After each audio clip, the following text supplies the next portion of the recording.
We are now 11 days into a new year, a brand new 2021.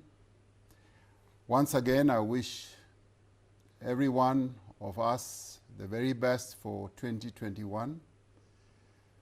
We enter this new year with a great deal of hope. Type of hope that we trust will restore our nation to good health, that the new year will bring our people relief as well as comfort, and that the lives of our people and their livelihoods will be rebuilt. But if we are to realize our aspirations for this year, we must do a number of things. We must unite to overcome the grave and persistent deepening crisis that our country faces and our people face, which is the coronavirus pandemic. But the pandemic in our country is now at its most devastating. The number of new infections, the number of hospital admissions, and the deaths that continue to take place have become far higher than it has ever been since the first case was recorded in our country in March of 2020. Since New Year's Day, we have recorded nearly 190,000 new coronavirus infections. The country has recorded more than 4,600 Covid-19 deaths so far this year. Since the start of the pandemic, South Africa has recorded a cumulative number of more than 1.2 million COVID cases. We have recorded more than 33,000 deaths, and more than 148,000 people have been admitted to our hospitals.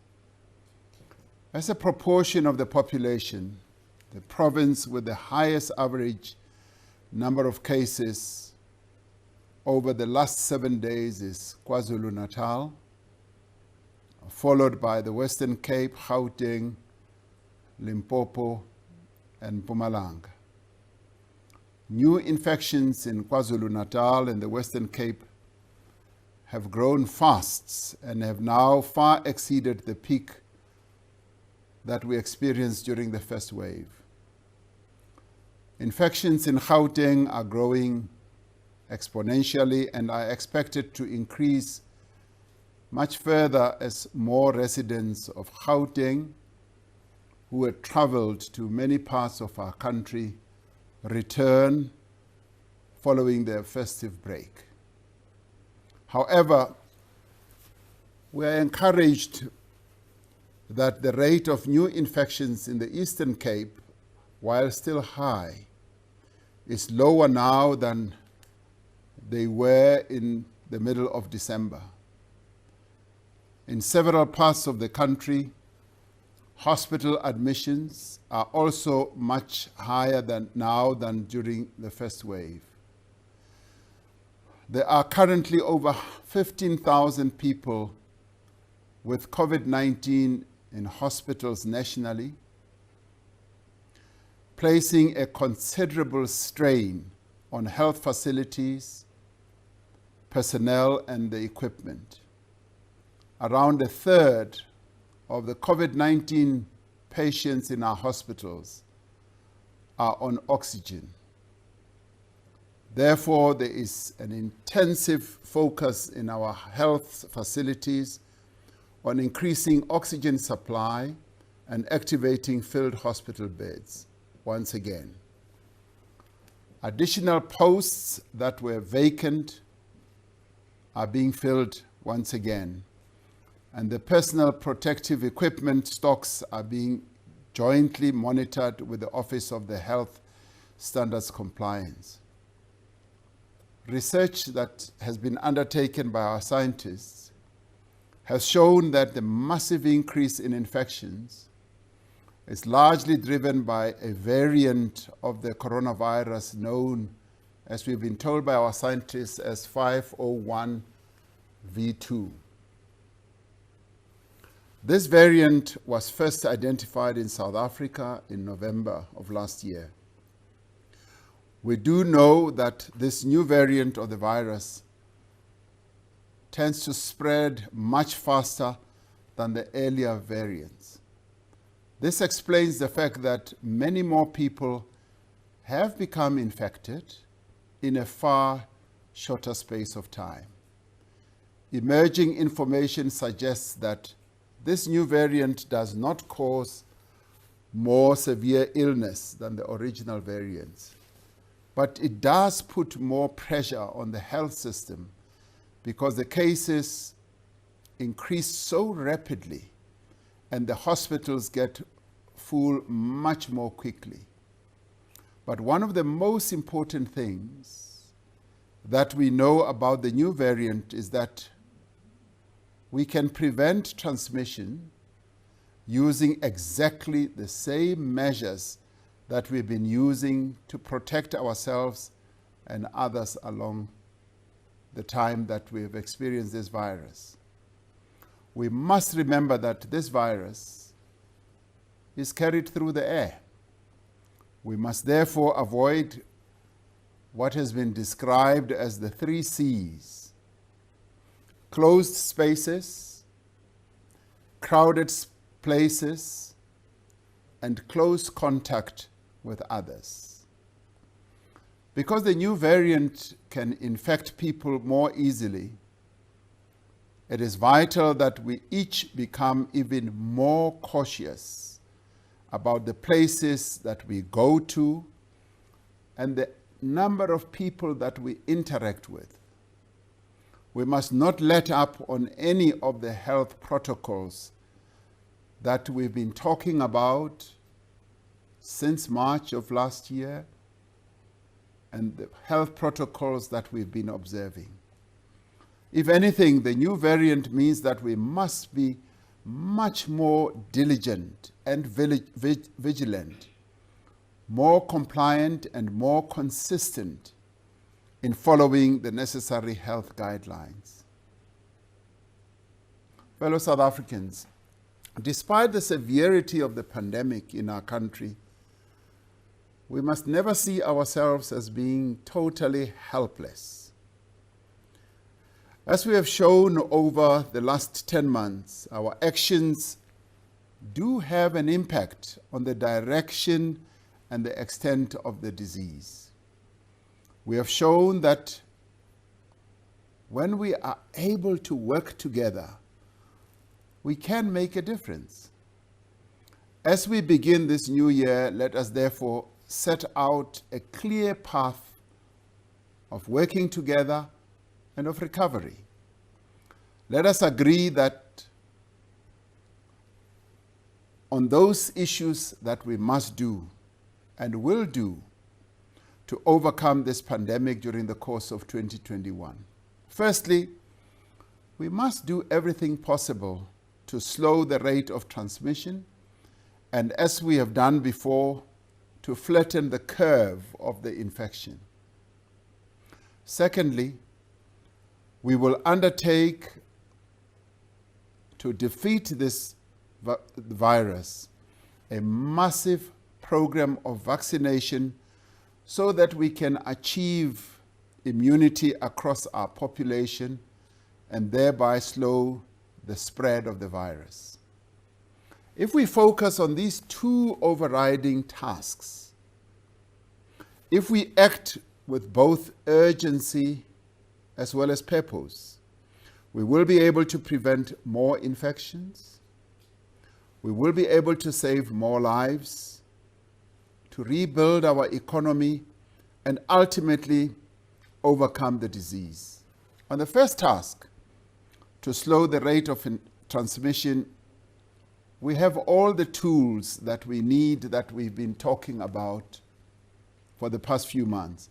We know what we need to do as individuals, as families, as companies, and as communities.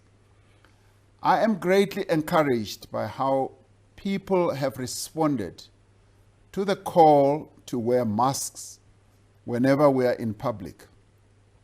As we know, this is one of the best ways to prevent transmission of the virus. I wish to thank all South Africans who now wear masks without fail. As I moved around and looked around, I found that many of those people that I met and encountered were wearing masks. And I want to encourage all of us to continue doing just that.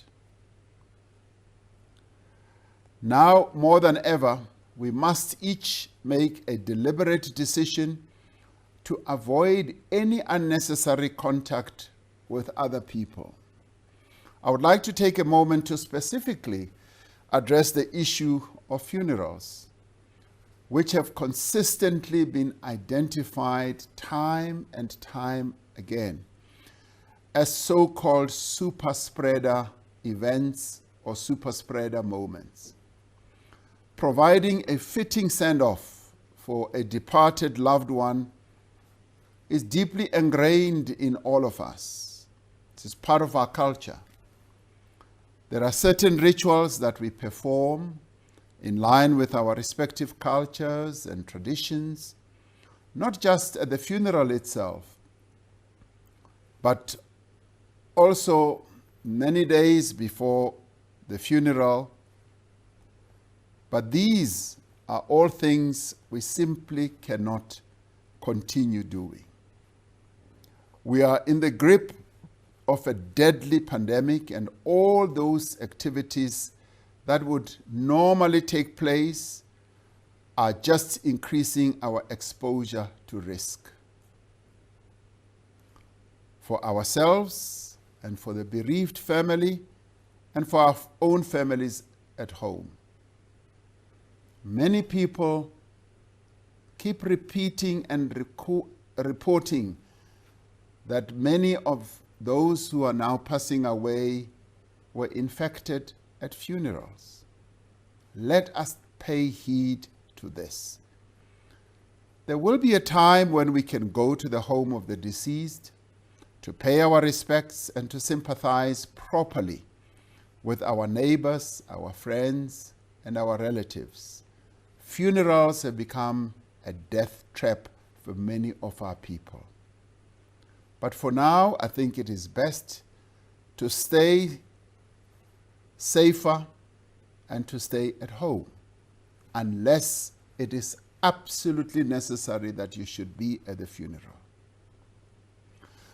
On the 28th of December last year, we announced that South Africa was being placed on adjusted level 3 to contain the rapid rise in the infections that we've all become aware of.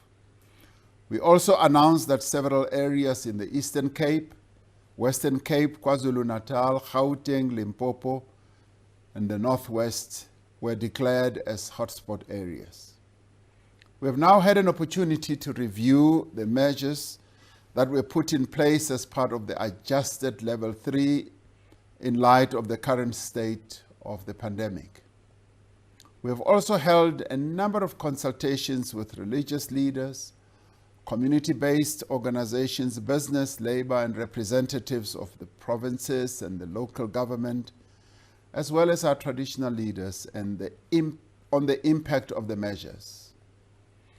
Based on the recommendations of the National Coronavirus Command Council, Cabinet has decided to maintain the country on adjusted level 3. Most of the measures that were announced on the 28th of December 2020 will remain in place. Given the risk of widespread transmission, most indoor and outdoor gatherings will not be permitted. This includes social gatherings, religious gatherings, political events, traditional council meetings and gatherings at sports grounds. As before, this does not include funerals and other limited exceptions as detailed in the regulations, such as going to restaurants, museums, and gyms. Funerals may not be attended by more than 50 people, and there needs to be social distancing, hand washing, and mask wearing at funerals. The hours of curfew will now start at 9 p.m. and end earlier at 5 a.m. It remains compulsory for all of us, every person in our country, to wear a mask in a public space.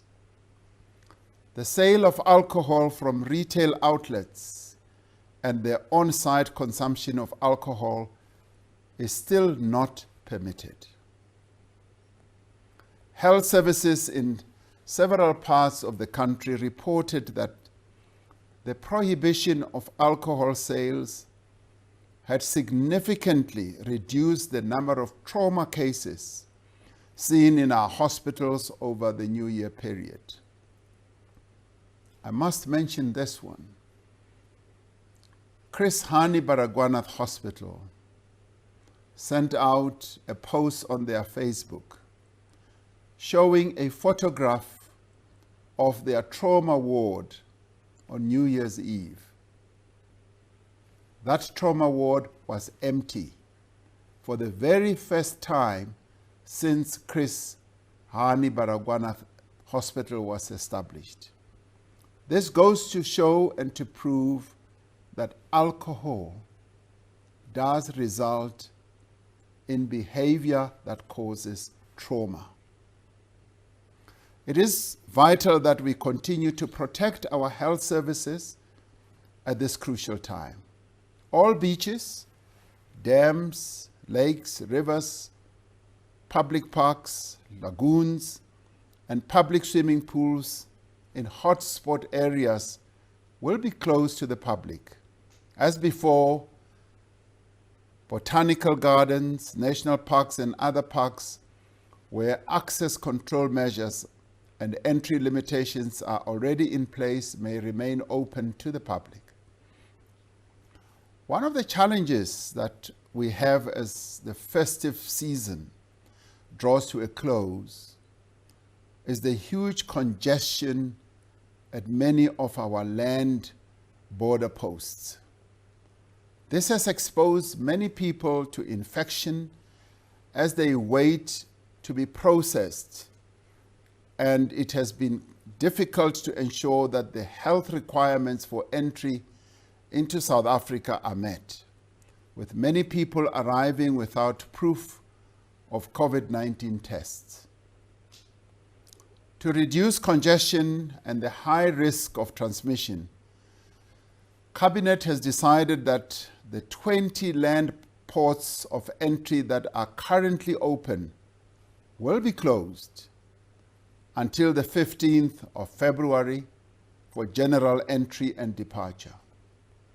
These include the 6 busiest border posts, which are Beitbridge, Lebombo, Maseru Bridge, Oshhoek, Ficksburg, and Kopfontein. People will, however, still be allowed to enter or depart the country for the following purposes: for the transportation of fuel, cargo, and goods, emergency medical attention for a life-threatening condition, the return of South African nationals or permanent residents or persons with other valid visas, diplomats, the departure of foreign nationals, daily commuters from neighboring countries who attend school in South Africa. These measures we had implemented right at the beginning when we had the earlier lockdown. The full list of exemptions will be contained in the regulations. It is necessary that we keep the alert level 3 measures in place until we have passed the peak of new infections and we are certain that the rate of transmission has fallen enough to allow us to safely ease the current restrictions. And I wish to express my appreciation to the religious leaders of our country and the religious community as a whole. In particular, for the support and the understanding that they have demonstrated throughout this pandemic.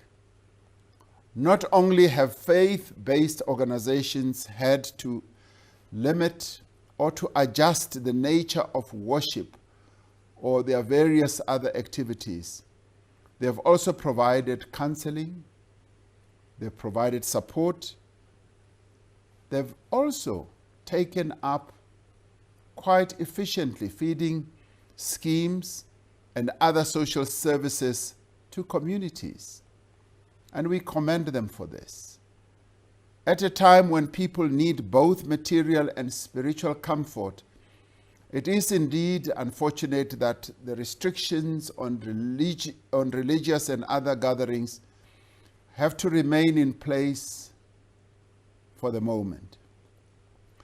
Research has identified several risks that arise from religious services and other gatherings. These include the risk associated with enclosed spaces, large groups, close proximity to others, staying for long times in one place, and loud talking as well as singing.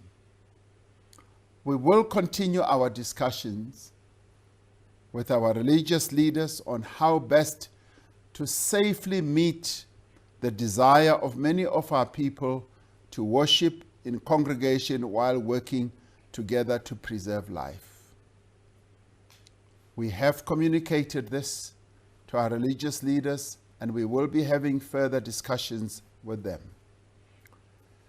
As schools and other educational institutions prepare to begin the new academic year, there is understandably concern about whether this is advisable in the midst of a second wave of infections. The National Coronavirus Command Council is dealing with this matter, and we will provide guidance on this matter in the coming days. As the country returns to work after the festive break, it is essential that all places of work ensure that they continue to have safety protocols in place, and they must ensure that these are vigorously adhered to. Our second task, as we chart our path to recovery, is to achieve immunity across our population through a massive program of vaccination. The development of several effective vaccines is the most significant and most promising advance since the onset of the global pandemic. We've always said that an effective vaccine will in the end be a game changer against our fight to COVID-19. Vaccines offer to the peoples of the world a means to control the coronavirus pandemic. A person who is vaccinated has a much reduced chance of becoming ill and dying from COVID-19. When enough people are vaccinated, we will reach what is known as herd immunity, or what I prefer to call population immunity. This is when enough of the population is immune to the virus to provide indirect protection to those who aren't immune, bringing the spread of the virus much more under control. While the actual level needed for herd or population immunity is not known, our scientists estimate that we will likely reach this immunity once around 67% of our population is immune. This amounts to around 40 million people in South Africa. We have put in place a comprehensive vaccination strategy to reach all parts of the country, and we continue to work on this strategy, ensuring that it will be effective. This will be the largest and most complex logistical undertaking in our country's history. It will be far more extensive than our HIV treatment program or even our national, provincial, as well as local government elections in terms of the number of people who have to be reached within a set period or space of time. It will require the active involvement of all spheres of government, all sectors of our society, and all citizens and residents of our country. Our strategy has several parts to it. The first part of our strategy is to acquire enough vaccine doses to reach this population or herd immunity. We are in the process of procuring vaccines through 3 channels. The first one is through the World Health Organization's COVAX facility, which we've spoken about quite often. The second one is the African Union's Vaccine Initiative. And the third one is the direct engagements that we're having with vaccine manufacturers or developers. As I've reported before, South Africa is part of the global vaccine COVAX facility, in which countries have pooled their resources to support the development of vaccines with a view to ensure that all countries receive an equitable supply of effective vaccines. We will receive vaccine doses for around 10% of our population through the COVAX facility. As the chair of the African Union, we initiated the establishment of an African Vaccine Acquisition Task Team. Having developed a clear strategy on vaccines, we realized that what we now needed was to go and acquire the vaccines. These will be purchased in bulk, and African countries will be able to order vaccine doses from the pool that we've created at the African Union level. It is estimated that Africa as a whole will need 1.5 billion doses to immunize the target of 60% of the population of our continent. Through intensive engagement with vaccine manufacturers and developers, the task team has done tremendous work to secure vaccine doses for countries on the continent. As I said before, our own Minister of Health, Dr. Zwelini Mkhize, serves on this task team that we established. The South African government has also been engaging directly with several vaccine manufacturers for the past 6 months. Given the massive global demand for vaccines and the vastly greater purchasing power of wealthier countries, we're exploring all avenues to get as many vaccine doses as soon as possible for South Africans.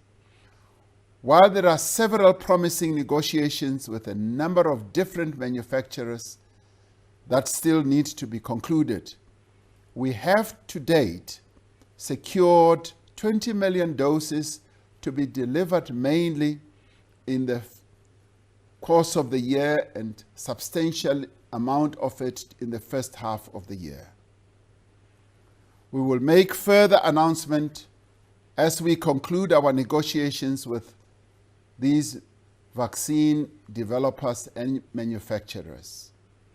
We are in daily and constant negotiations and contact with all these manufacturers.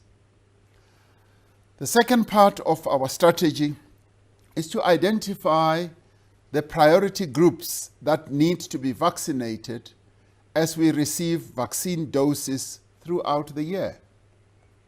In phase 1, with the first batch of vaccines, we will prioritize around 1.2 million frontline health workers. In phase 2, when more vaccines arrive, we will prioritize essential workers such as teachers, the police, municipal workers, and other frontline personnel. We will also prioritize people in institutions such as old age homes, shelters, prisons, people over 60 years of age, and adults with comorbidities. The total number we plan to reach in this phase is around 16 million people. In phase 3, with increased supplies of these vaccines, we will then vaccinate the remaining adult population of approximately 22 million people. We will then have reached around 40 million South Africans, which is considered to be appropriate for population immunity. The third part of our strategy is to distribute the vaccines throughout the country and to administer them to those who have been identified to receive them in the various phases that I spoke about. We have established a national coordinating committee which brings together key government departments, but it also brings together key stakeholders in the body politic of our country, which is business, which is labor, which is community-based organizations, to oversee the implementation of our national strategy. We will administer vaccinations through hospitals, through clinics, outreach services, and other mobile clinics and private settings such as doctors' offices, pharmacies, and workplaces as well. We have had several engagements with stakeholders in recent weeks to ensure a coordinated and an inclusive vaccination campaign. An inclusive partnership has been formed between government, medical aid schemes, and the private sector to support the acquisition, the funding, and distribution of vaccines. We see a vital role for organized labor, traditional leaders, and other religious communities in the dissemination of accurate information on vaccines and in ensuring optimal participation in the vaccine program. We welcome the contributions made by civil society, by our academics and others towards the development of an effective national strategy, even when such contributions have been critical of government. We are integrating the full resources and the capacity of our country into a single effort directed at making vaccines available. This collaboration, which is among the most significant of its kind in our history, is essential as we work to gather in solidarity to win the war against COVID-19. There are still some in our country who are skeptical, and many of them are very vocal about vaccines. And there is much disinformation and conspiracy theories that are being spread around about COVID-19 vaccines. Yet vaccines have been used to eradicate diseases such as smallpox and polio.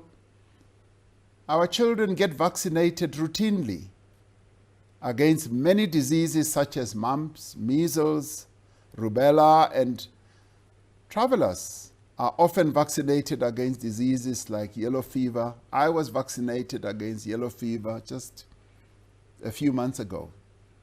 And many South Africans, in one form, shape, or other, have been vaccinated before.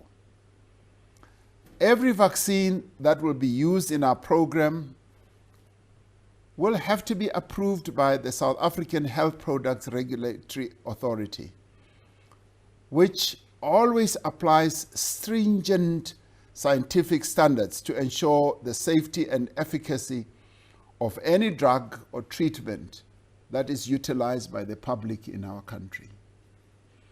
South Africa's vaccine strategy is well underway. Understandably, we all want to know when the vaccines will be arriving. Everybody asks that question, and they want the vaccines to arrive yesterday. As we work to secure the supply of sufficient doses in the midst of huge global demand, we are doing and will continue to do everything that's possible to ensure that the process is both transparent and it's handled most effectively and efficiently, and that information is made available to South Africans. I call on all South Africans to be part of the monumental undertaking to roll out the coronavirus vaccine. Although it will be difficult, it will be complex, and it will at times be very frustrating, it is vital that we do this together for the sake of our country and for the well-being of all the people in our country. Now, as we travel together along the path to overcome the coronavirus pandemic, we must never lose sight of the need to act urgently and decisively to end the violence that men perpetrate against the women and the children of our country. Gender-based violence and femicide is our country's second pandemic. Plans to implement social and behavioral change interventions are taking shape.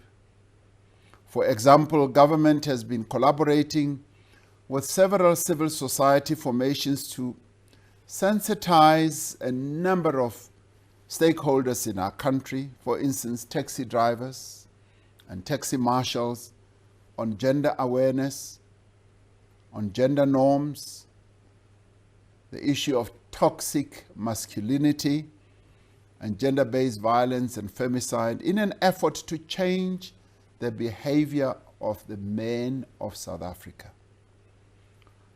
In another example, faith-based organizations have initiated a campaign to sensitize religious leaders on patriarchy, gender-based violence, and the church. This includes a program where leaders are trained to accompany survivors of gender-based violence from the time they report the incident until they are referred for further service. Faith activists are also trained to support women through the various court processes. Efforts are underway to support women's economic empowerment, especially during this COVID-19 period. This includes training for business women to enable them to access public procurement opportunities. To end harassment at work, South Africa is in the process of ratifying the International Labour Organization Convention 190, which establishes a global standard for the protection of women and other vulnerable groups in the world of work. Nearly half a year has passed since I spoke to you about the coronavirus storm that was sweeping across our nation. I said then that the coronavirus storm is far fiercer and much more destructive than any that we have known before. We are now in the center of that storm. We do not know how much longer it will last or how much worse it will get. But we know what we need to do to weather this storm and to survive. We know what we need to do to protect ourselves and to protect those around us. We know also what we need to do as a nation, as well as a continent and as a global community to overcome the pandemic. We need to therefore act with common purpose, understanding that what we each do is important for ourselves, for our families, our communities, and our society. If we work together as we have done over these many months, if we maintain our resolve, we will realize the new year that we all so dearly hope for. We will find the peace as well as the comfort, the relief and the good health that we all seek. We will also be able to rebuild our lives and our nation. And as I say, may God continue to bless our beautiful country as well as to protect all her people. I thank you.